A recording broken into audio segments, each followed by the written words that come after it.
Look, the Israelis right now are scared to death. Scared to death.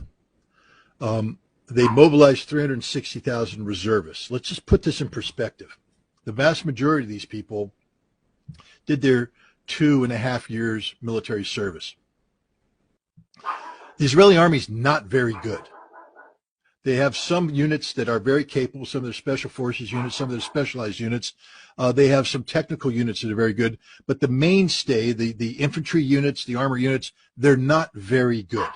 And they have become even less good by being pulled back from conventional combat duties to policing duties in the West Bank. So most of these reservists spent their time walking the streets in the West Bank, learning how to break the arms of 10-year-old children, how to rough up 15-year-old girls, and how to belly shoot 60-year-old men.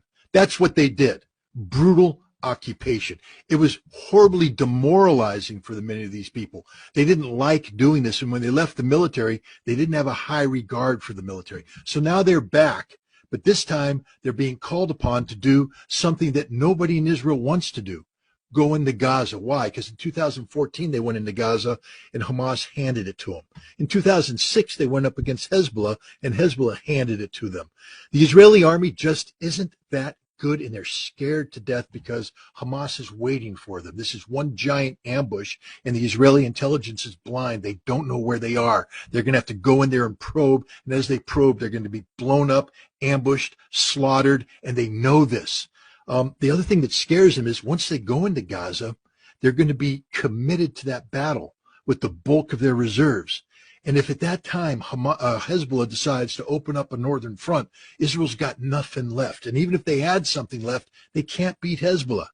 They can't beat Hezbollah. They know it. They've exercised it. Last year, Chariots of Fire. This year, Firm Hand. Those are the names of two major exercises where Israel tested its ability to fight a conflict against the Palestinians and Hamas in the West Bank and Hezbollah up north, and they can't do it. They don't have the resources to do it. Now you throw in Iran, and they're definitely screwed. So America is stepping. It's not working. 2 aircraft carrier battle groups and an amphibious ready group with 2,000 Marines does not a war win. And we don't have anything behind that. We got nothing.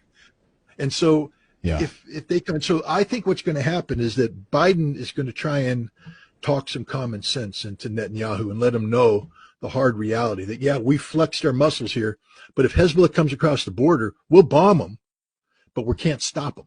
It's up to you, and if you can't stop them, you're screwed. And so you might want to think about coming up with a different solution than the one you're picking right now, a full-faced invasion.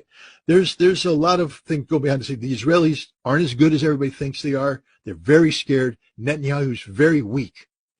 Remember how weak he was moving into this before the Hamas invasion. He was getting ready to collapse because of what he was doing with the judiciary and the reform, the rewriting of basic law. Hundreds of thousands of Israelis were in the streets. It's gotten worse for him because everybody's blaming. He was Mr. Security. I will protect you. I am the man. And look what happened. Nobody trusts him. There's a lot of Israeli talk going on, a lot of hot air coming out of the mouthpieces of Netanyahu's minions. None of it's backed up by reality. And the fact is Israel's extraordinarily weak, extraordinarily exposed, extraordinarily scared, and America doesn't have a solution for them.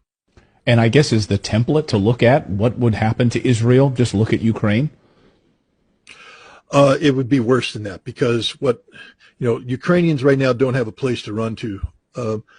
Millions of Israelis have dual citizenship, and they'll just leave Israel. I mean, that's the death of Israel. Every Israeli I've talked to said, we can't, this happened in 1991 when the Iraqi Scuds came in.